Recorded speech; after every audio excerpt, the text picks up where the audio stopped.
Hi everyone, welcome to Somnory Tales. I'm Sammy, and I'm so happy you're here tonight.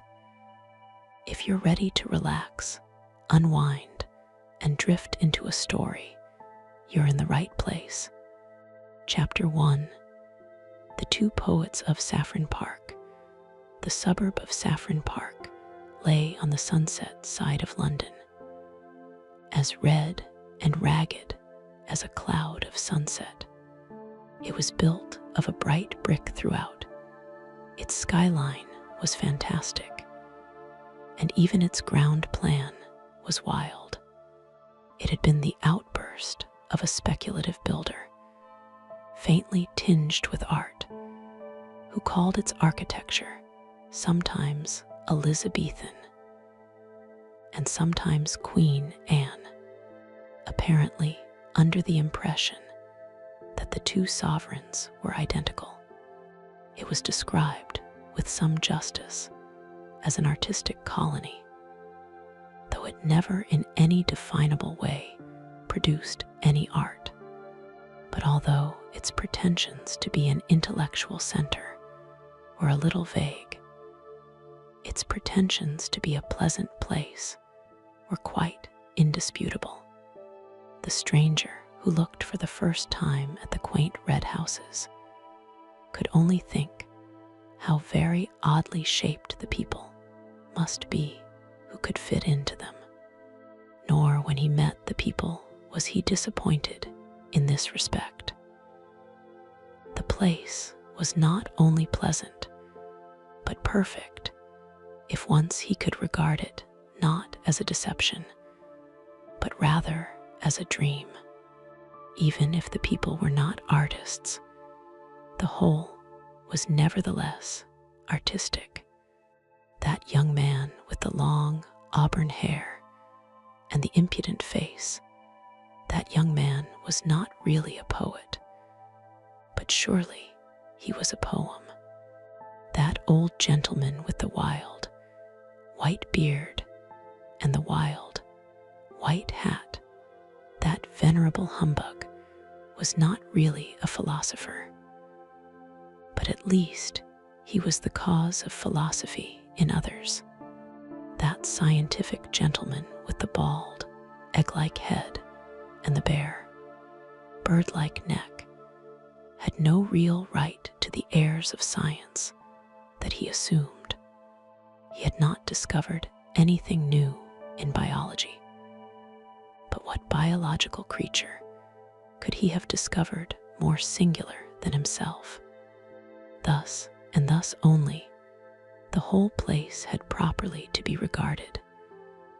It had to be considered not so much as a workshop for artists, but as a frail but finished work of art. A man who stepped into its social atmosphere felt as if he had stepped into a written comedy.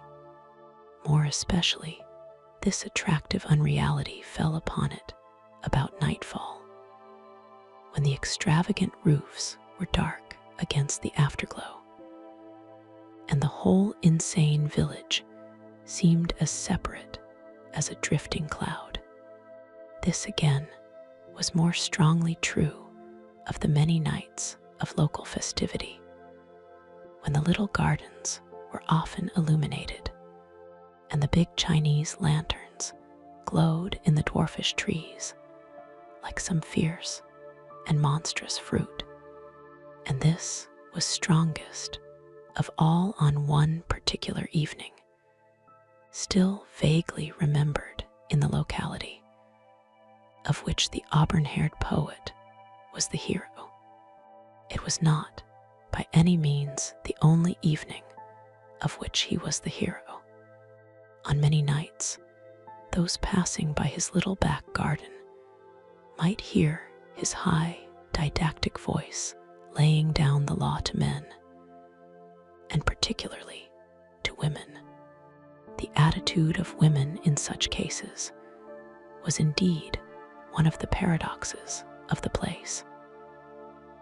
Most of the women were of the kind vaguely called emancipated, and professed some protest against male supremacy.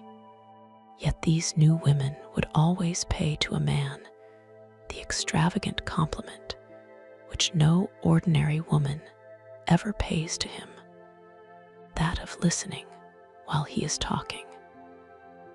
And Mr.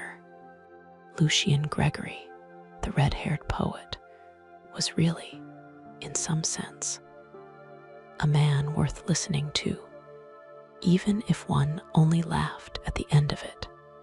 He put the old cant of the lawlessness of art and the art of lawlessness with a certain impudent freshness which gave at least a momentary pleasure. He was helped in some degree by the arresting oddity of his appearance, which he worked, as the phrase goes, for all it was worth. His dark red hair parted in the middle was literally like a woman's, and curved into the slow curls of a virgin in a pre-Raphaelite picture. From within this almost saintly oval, however, his face projected suddenly broad and brutal, the chin carried forward with a look of cockney contempt. This combination at once tickled and terrified the nerves of a neurotic population. He seemed like a walking blasphemy, a blend of the angel and the ape. This particular evening, if it is remembered for nothing else, will be remembered in that place for its strange sunset. It looked like the end of the world. All the heavens seemed covered with a quite vivid and palpable plumage. You could only say that the sky was full of feathers, and of feathers that almost brushed the face. Across the great part of the dome they were gray, with the strangest tints of violet and mauve, and an unnatural pink or pale green. But towards the west, the whole grew past description, transparent and passionate, and the last red-hot plumes of it covered up the sun like something too good to be seen. The whole was so close about the earth as to express nothing but a violent secrecy. The very empyrean seemed to be a secret. It expressed that splendid smallness which is the soul of local patriotism. The very sky seemed small. I say that there are some inhabitants who may remember the evening, if only by that oppressive sky. There are others who may remember it because it marked the first appearance in the place of the second poet of Saffron Park. For a long time, the red-haired revolutionary had reigned without a rival. It was upon the night of the sunset that his solitude suddenly ended. The new poet, who introduced himself by the name of Gabriel Syme, was a very mild-looking mortal, with a fair, pointed beard and faint, yellow hair. But an impression grew that he was less meek than he looked. He signalized his entrance by differing with the established poet, Gregory, upon the whole nature of poetry. He said that he, Syme, was poet of law, a poet of order, nay, he said he was a poet of respectability. So all the Saffron Parkers looked at him as if he had that moment fallen out of that impossible sky.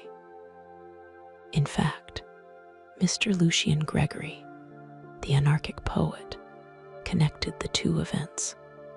It may well be, he said, in his sudden lyrical manner, it may well be on such a night of clouds and cruel colors that there is brought forth upon the earth such a portent as a respectable poet. You say you are a poet of law. I say you are a contradiction in terms. I only wonder there were not comets and earthquakes on the night you appeared in this garden. The man with the meek blue eyes and the pale, pointed beard endured these thunders with a certain submissive solemnity. The third party of the group, Gregory's sister Rosamond, who had her brother's braids of red hair, but a kindlier face underneath them, laughed with such mixture of admiration and disapproval as she gave commonly to the family oracle. Gregory resumed in high oratorical good humor. An artist is identical with an anarchist, he cried. You might transpose the words anywhere. An anarchist is an artist.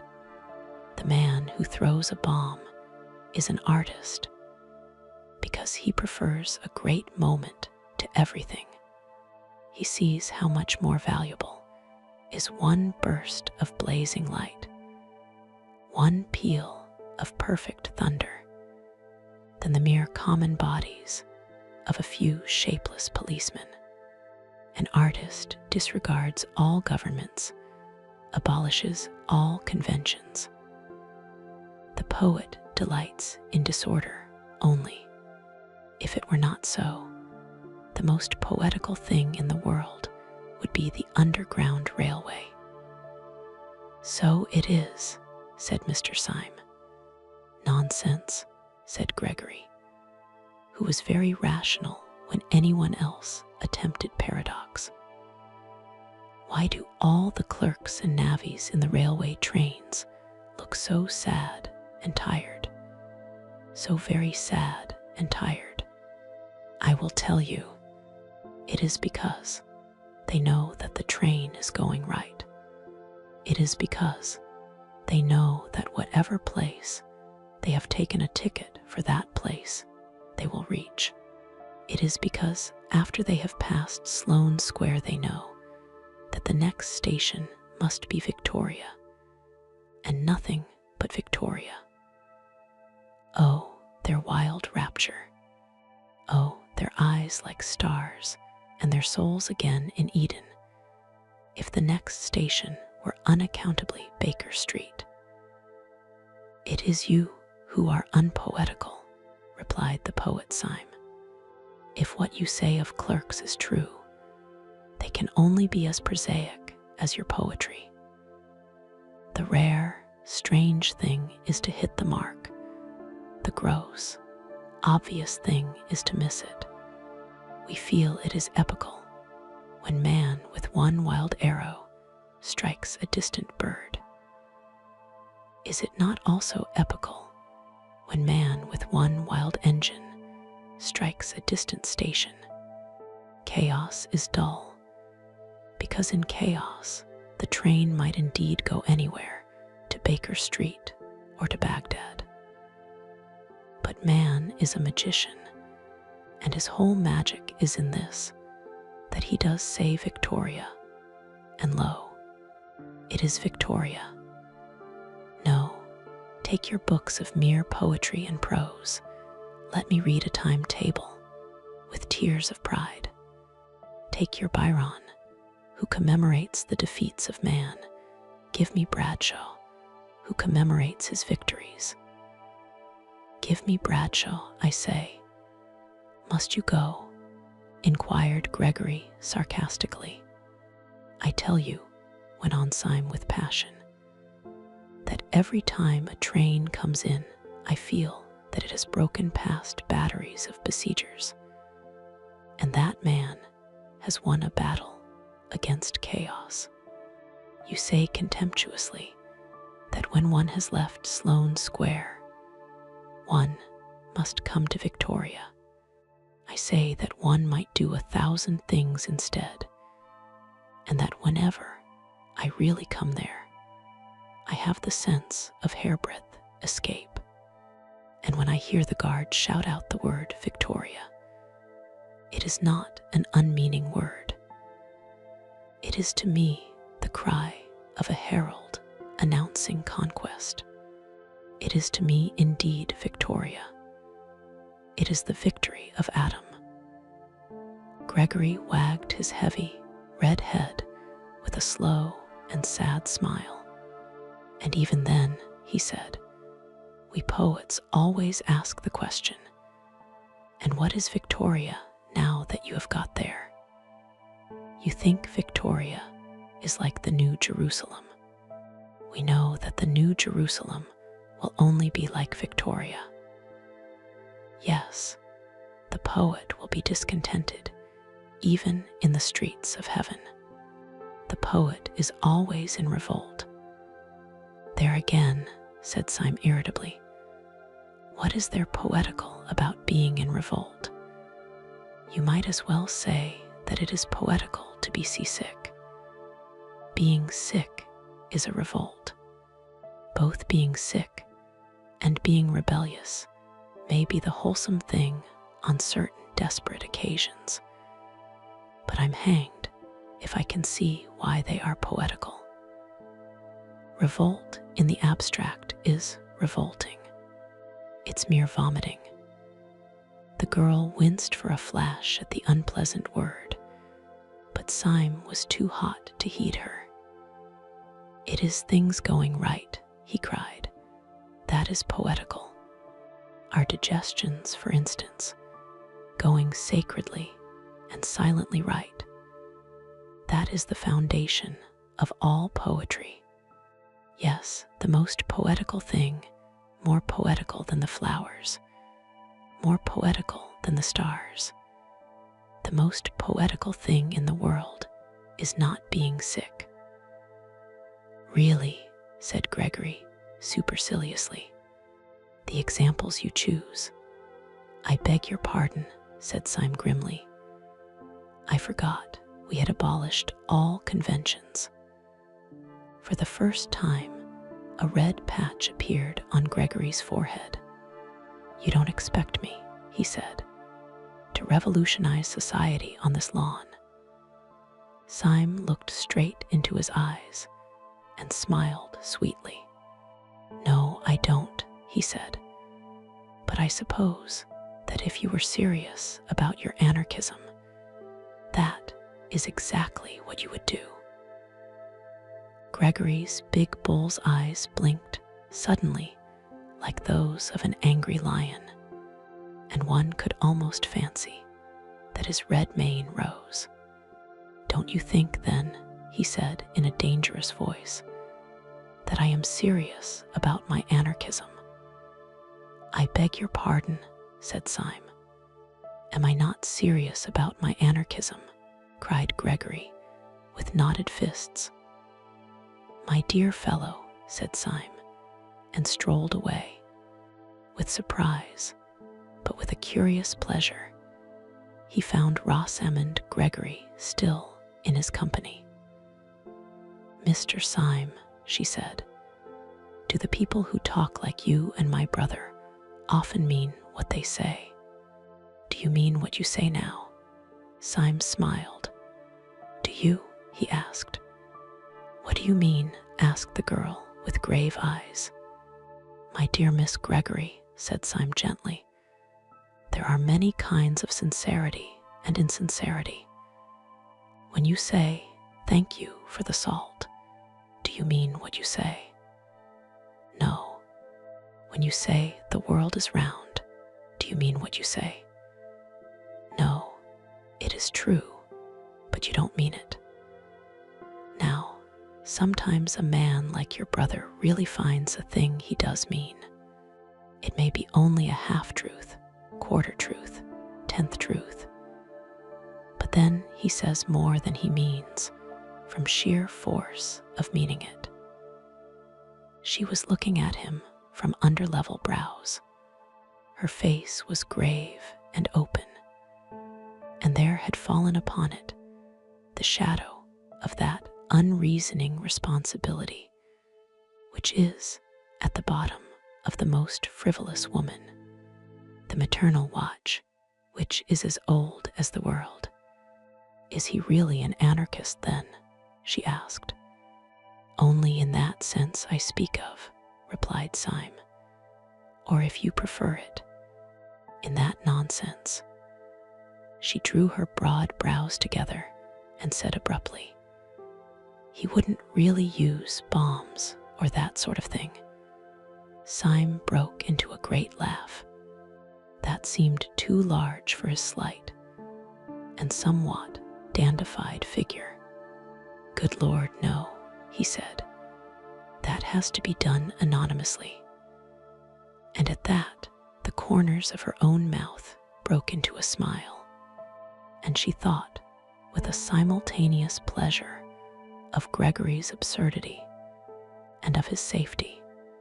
Syme strolled with her to a seat in the corner of the garden and continued to pour out his opinions. For he was a sincere man, and in spite of his superficial airs and graces, at root a humble one. And it is always the humble man who talks too much. The proud man watches himself too closely. He defended respectability with violence and exaggeration. He grew passionate in his praise of tidiness and propriety. All the time, there was a smell of lilac all round him. Once he heard very faintly, in some distant street, a barrel organ begin to play, and it seemed to him that his heroic words were moving to a tiny tune from under or beyond the world. He stared and talked at the girl's red hair and amused face for what seemed to be a few minutes. And then, feeling that the groups in such a place should mix, rose to his feet. To his astonishment, he discovered the whole garden empty. Everyone had gone long ago, and he went himself with a rather hurried apology. He left with a sense of champagne in his head, which he could not afterwards explain. In the wild events which were to follow, this girl had no part at all. He never saw her again until all his tale was over, and yet, in some indescribable way, she kept recurring like a motive in music through all his mad adventures afterwards, and the glory of her strange hair ran like a red thread through those dark and ill-drawn tapestries of the night. For what followed was so improbable that it might well have been a dream. When Syme went out into the starlit street, he found it for the moment empty. Then he realized, in some odd way, that the silence was rather a living silence than a dead one. Directly outside the door stood a street lamp, whose gleam gilded the leaves of the tree that bent out over the fence behind him. About a foot from the lamppost stood a figure almost as rigid and motionless as the lamppost itself. The tall hat and long frock coat were black. The face, in an abrupt shadow, was almost as dark, only a fringe of fiery hair against the light, and also something aggressive in the attitude, proclaimed that it was the poet Gregory. He had something of the look of a masked bravo waiting sword in hand for his foe. He made a sort of doubtful salute, which Syme somewhat more formally returned. "I was waiting for you," said Gregory. "Might I have a moment's conversation?" "Certainly." "About what?" asked Syme in a sort of weak wonder. Gregory struck out with his stick at the lamppost and then at the tree. "About this and this," he cried. "About order and anarchy. There is your precious order, that lean, iron lamp, ugly and barren. And there is anarchy, rich, living, reproducing itself. There is anarchy, splendid in green and gold. All the same, replied Syme patiently. Just at present, you only see the tree by the light of the lamp. I wonder when you would ever see the lamp by the light of the tree. Then, after a pause, he said, but may I ask if you have been standing out here in the dark, only to resume our little argument? No, cried out Gregory, in a voice that rang down the street. I did not stand here to resume our argument, but to end it forever. The silence fell again, and Syme, though he understood nothing, listened instinctively for something serious. Gregory began in a smooth voice and with a rather bewildering smile. Mr. Syme, he said, this evening you succeeded in doing something rather remarkable. You did something to me that no man born of woman has ever succeeded in doing before. Indeed. Now I remember, resumed Gregory reflectively. One other person succeeded in doing it. The captain of a penny steamer, if I remember correctly, at Southend. You have irritated me. I am very sorry, replied Syme with gravity. I am afraid my fury and your insult are too shocking to be wiped out even with an apology, said Gregory very calmly. No duel could wipe it out. If I struck you dead, I could not wipe it out. There is only one way by which that insult can be erased, and that way I choose. I am going, at the possible sacrifice of my life and honor, to prove to you that you were wrong in what you said. In what I said, you said I was not serious about being an anarchist. There are degrees of seriousness, replied Syme. I have never doubted that you were perfectly sincere in this sense, that you thought what you said well worth saying, that you thought a paradox might wake men up to a neglected truth. Gregory stared at him steadily and painfully, and in no other sense, he asked, You think me serious? You think me a flaneur who lets fall occasional truths? You do not think that in a deeper, a more deadly sense, I am serious? Syme struck his stick violently on the stones of the road. Serious, he cried. Good Lord, is this street serious? Are these damned Chinese lanterns serious? Is the whole caboodle serious? One comes here and talks a pack of bosh, and perhaps some sense as well, but I should think very little of a man who didn't keep something in the background of his life that was more serious than all this talking, something more serious, whether it was religion or only drink.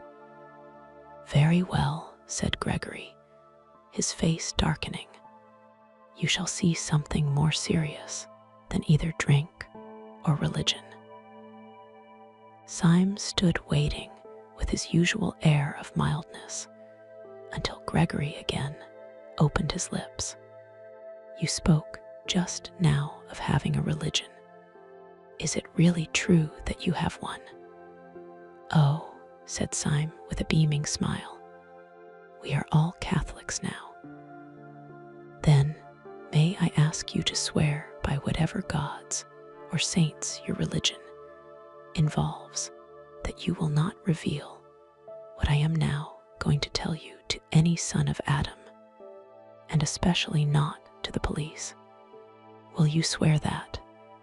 if you will take upon yourself this awful abnegation, if you will consent to burden your soul with a vow that you should never make and a knowledge you should never dream about, I will promise you in return. You will promise me in return, inquired Syme as the other paused. I will promise you a very entertaining evening. Syme suddenly took off his hat. Your offer, he said, is far too idiotic to be declined. You say that a poet is always an anarchist. I disagree, but I hope at least that he is always a sportsman. Permit me, here and now, to swear as a Christian and promise as a good comrade and a fellow artist that I will not report anything of this, whatever it is, to the police. And now, in the name of Colney Hatch, what is it? I think, said Gregory, with placid irrelevancy, that we will call a cab. He gave 2 long whistles, and a hansom came rattling down the road. The 2 got into it in silence. Gregory gave through the trap the address of an obscure public house on the Chiswick bank of the river. The cab whisked itself away again, and in it these 2 fantastics quitted their fantastic town. Chapter 2. The Secret of Gabriel Syme. The cab pulled up before a particularly dreary and greasy beer shop, into which Gregory rapidly conducted his companion. They seated themselves in a close and dim sort of bar parlor, at a stained wooden table with 1 wooden leg. The room was so small and dark that very little could be seen of the attendant who was summoned, beyond a vague and dark impression of something bulky and bearded. Will you take a little supper? Asked Gregory politely. The pâté de foie gras is not good here, but I can recommend the game. Syme received the remark with stolidity, imagining it to be a joke. Accepting the vein of humor, he said, with a well-bred indifference, "Oh, bring me some lobster mayonnaise." To his indescribable astonishment, the man only said, "Certainly, sir," and went away, apparently to get it. "What will you drink?" resumed Gregory, with the same careless yet apologetic air. "I shall only have a crème de menthe myself. I have dined. But the champagne can really be trusted. Do let me start you with a half bottle of Pommery at least." "Thank you," said the motionless Syme. "You are very good." His further attempts at conversation, somewhat disorganized in themselves, were cut short finally, as by a thunderbolt, by the actual appearance of the lobster. Syme tasted it and found it particularly good. Then he suddenly began to eat with great rapidity and appetite. "Excuse me if I enjoy myself rather obviously," he said to Gregory, smiling. "I don't often have the luck to have a dream like this. It is new to me for a nightmare to lead to a lobster. It is commonly the other way." "You are not asleep, I assure you," said Gregory. "You are, on the contrary, close to the most actual and rousing moment of your existence. Ah, here comes your champagne. I admit that there may be a slight disproportion, let us say, between the inner arrangements of this excellent hotel and its simple and unpretentious exterior. But that is all our modesty. We are the most modest men that ever lived on earth. And who are we? Asked Syme, emptying his champagne glass. It is quite simple, replied Gregory. We are the serious anarchists, in whom you do not believe. Oh, said Syme shortly, you do yourselves well in drinks. Yes, we are serious about everything, answered Gregory. Then, after a pause, he added, if in a few moments this table begins to turn round a little, don't put it down to your inroads into the champagne. I don't wish you to do yourself an injustice. Well, if I am not drunk, I am mad, replied Syme with perfect calm. But I trust I can behave like a gentleman in either condition. May I smoke? Certainly, said Gregory, producing a cigar case. Try one of mine. Syme took the cigar, clipped the end off with a cigar cutter out of his waistcoat pocket, put it in his mouth, lit it slowly, and let out a long cloud of smoke. It is not a little to his credit that he performed these rites with so much composure.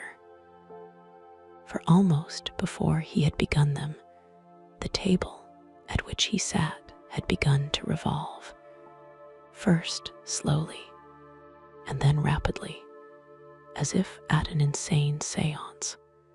You must not mind it, said Gregory. It's a kind of screw. Quite so, said Syme placidly. A kind of screw. How simple that is. The next moment, the smoke of his cigar, which had been wavering across the room in snaky twists, went straight up as if from a factory chimney, and the two, with their chairs and table, shot down through the floor as if the earth had swallowed them. They went rattling down a kind of roaring chimney as rapidly as a lift cut loose, and they came with an abrupt bump to the bottom. But when Gregory threw open a pair of doors and let in a red subterranean light, Syme was still smoking with one leg thrown over the other and had not turned a yellow hair. Gregory led him down a low, vaulted passage, at the end of which was the red light.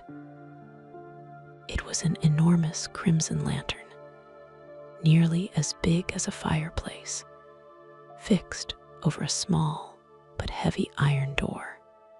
In the door there was a sort of hatchway or grating, and on this Gregory struck 5 times.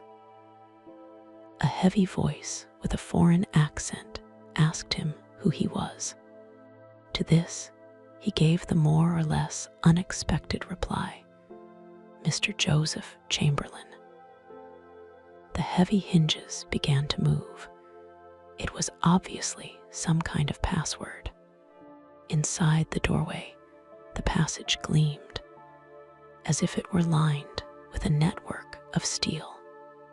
On a second glance, Syme saw that the glittering pattern was really made up of ranks, and ranks of rifles and revolvers, closely packed or interlocked.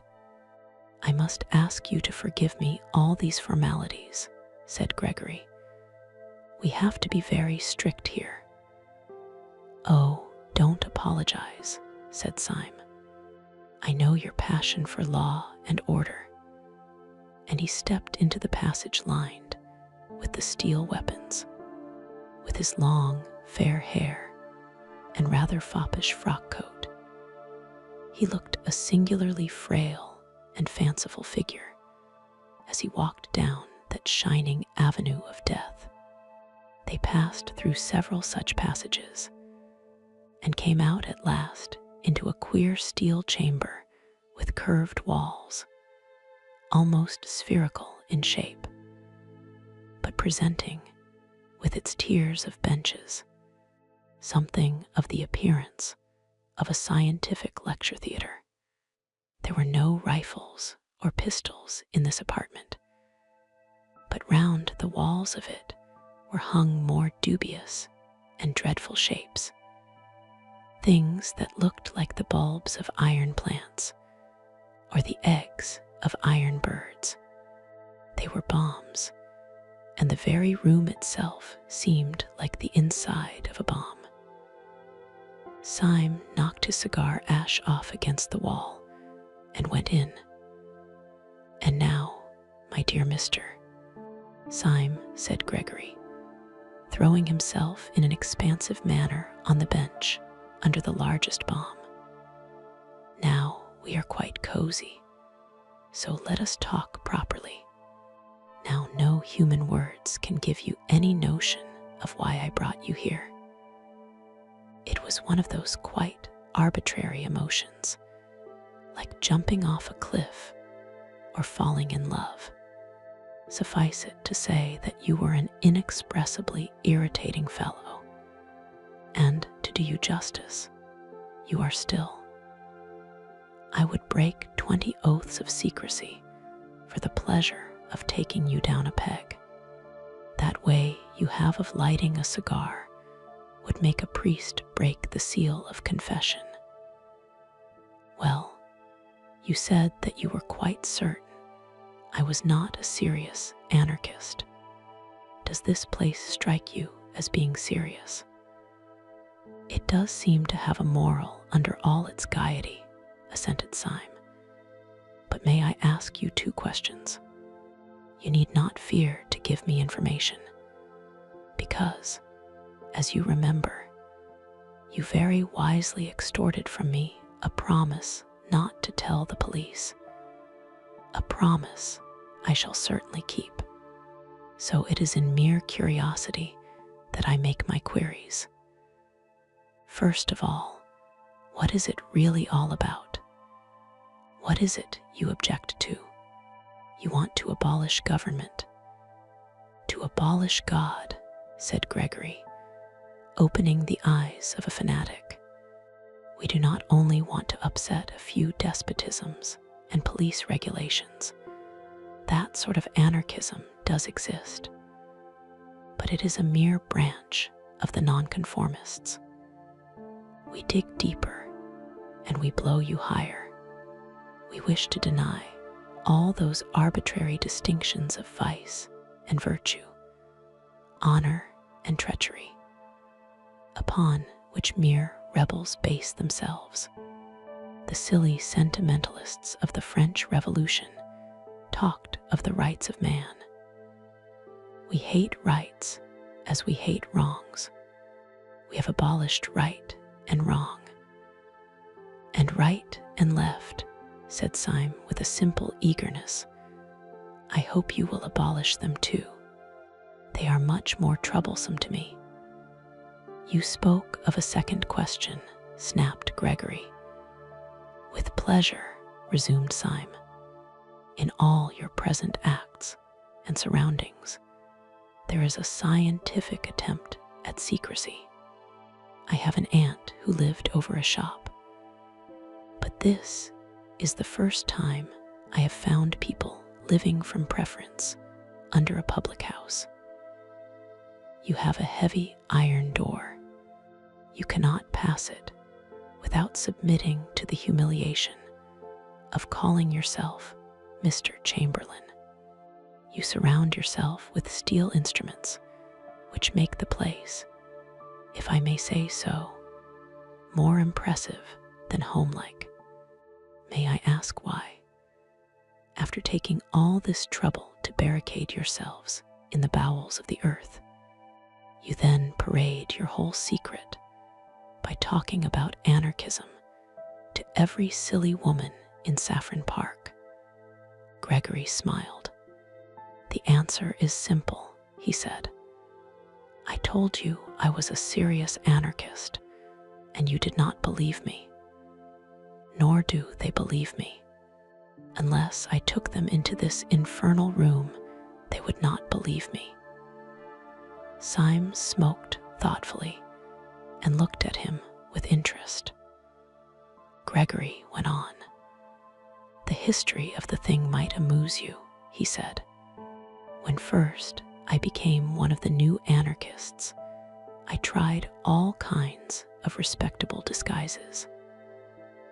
I dressed up as a bishop. I read up all about bishops in our anarchist pamphlets.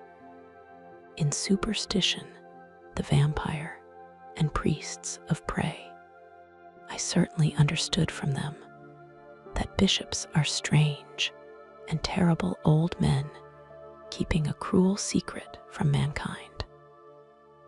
I was misinformed when, on my first appearing in Episcopal gaiters in a drawing room, I cried out in a voice of thunder, "Down, down, presumptuous human reason." They found out in some way that I was not a bishop at all. I was nabbed at once. Then I made up as a millionaire, but I defended capital with so much intelligence that a fool could see that I was quite poor. Then I tried being a major. Now I am a humanitarian myself, but I have, I hope, enough intellectual breadth to understand the position of those who, like Nietzsche, admire violence, the proud, mad war of nature, and all that. You know, I threw myself into the major. I drew my sword and waved it constantly. I called out blood, abstractedly, like a man calling for wine. I often said, "Let the weak perish, it is the law." Well, it seems majors don't do this. I was nabbed again. At last, I went in despair to the president of the Central Anarchist Council, who is the greatest man in Europe. "What is his name?" asked Symes. "You would not know it," answered Gregory. "That is his greatness. Caesar and Napoleon put all their genius into being heard of, and they were heard of. He puts all his genius into not being heard of, and he is not heard of. But you cannot be for 5 minutes in the room with him without feeling that Caesar and Napoleon would have been children in his hands." He was silent and even pale for a moment, and then resumed. "But whenever he gives advice, it is always something as startling as an epigram, and yet as practical as the Bank of England. I said to him, 'What disguise will hide me from the world? What can I find more respectable than bishops and majors?' He looked at me with his large but indecipherable face. 'You want a safe disguise, do you? You want a dress which will guarantee you harmless, a dress in which no one would ever look for a bomb?' I nodded. He suddenly lifted his lion's voice. 'Why then, dress up as an anarchist, you fool.' He roared so that the room shook. 'Nobody will ever expect you to do anything dangerous then.' And he turned his broad back on me without another word. I took his advice and have never regretted it. I preached blood and murder to those women day and night, and by God, they would let me wheel their perambulators." Symes sat watching him with some respect in his large blue eyes. "You took me in," he said. "It is really a smart dodge." Then, after a pause, he added, "What do you call this tremendous president of yours?" "We generally call him Sunday," replied Gregory with simplicity. "You see, there are 7 members of the Central Anarchist Council, and they are named after days of the week." He is called Sunday, by some of his admirers, Bloody Sunday. It is curious you should mention the matter, because the very night you have dropped in, if I may so express it, is the night on which our London branch, which assembles in this room, has to elect its own deputy to fill a vacancy in the council. The gentleman who has for some time past played, with propriety and general applause, the difficult part of Thursday, has died quite suddenly. Consequently, we have called a meeting this very evening to elect a successor.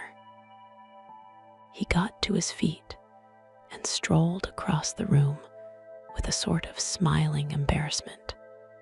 I feel somehow as if you were my mother, Syme, he continued casually. I feel that I can confide anything to you, as you have promised to tell nobody. In fact, I will confide to you something that I would not say in so many words to the anarchists who will be coming to the room in about 10 minutes.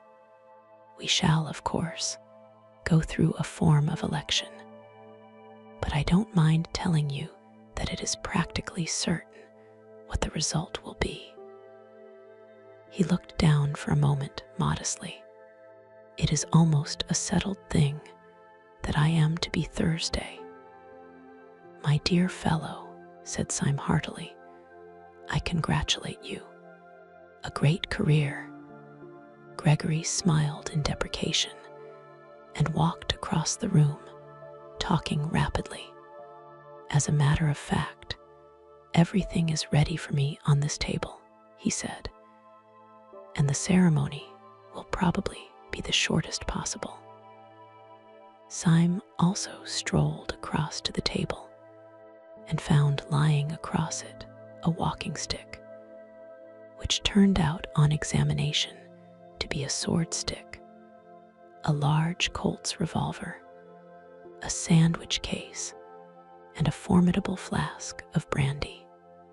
Over the chair beside the table was thrown a heavy-looking cape or cloak.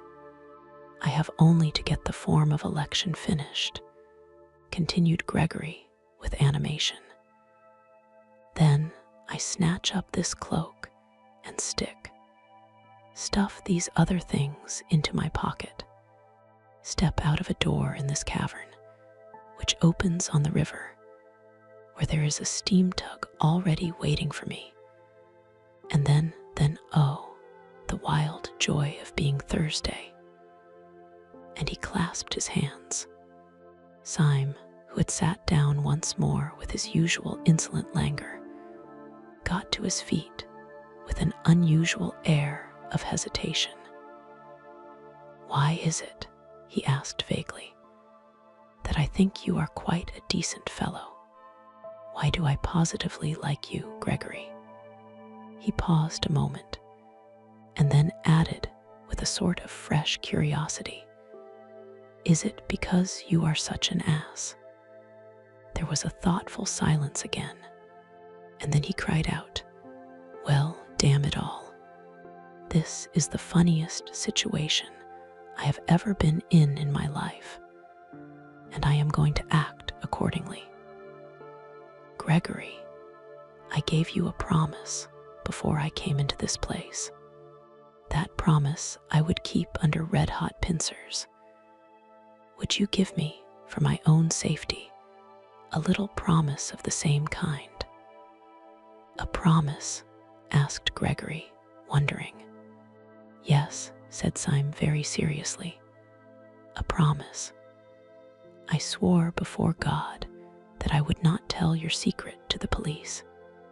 Will you swear by humanity, or whatever beastly thing you believe in, that you will not tell my secret to the anarchists? Your secret? Asked the staring Gregory. Have you got a secret? Yes, said Syme. I have a secret. Then, after a pause, Will you swear? Gregory glared at him gravely for a few moments, and then said abruptly, "You must have bewitched me, but I feel a furious curiosity about you. Yes, I will swear not to tell the anarchists anything you tell me. But look sharp, for they will be here in a couple of minutes." Syme rose slowly to his feet and thrust his long, white hands into his long, gray trousers pockets. Almost as he did so, there came 5 knocks on the outer grating, proclaiming the arrival of the first of the conspirators. "Well," said Syme slowly, "I don't know how to tell you the truth more shortly than by saying that your expedient of dressing up as an aimless poet is not confined to you or your president. We have known the dodge for some time at Scotland Yard." Gregory tried to spring up straight, but he swayed thrice. "What do you say?" he asked in an inhuman voice. "Yes," said Syme simply, "I am a police detective, but I think I hear your friends coming." From the doorway, there came a murmur of Mr. Joseph Chamberlain. It was repeated twice and thrice, and then 30 times, and the crowd of Joseph Chamberlains, a solemn thought, could be heard trampling down the corridor.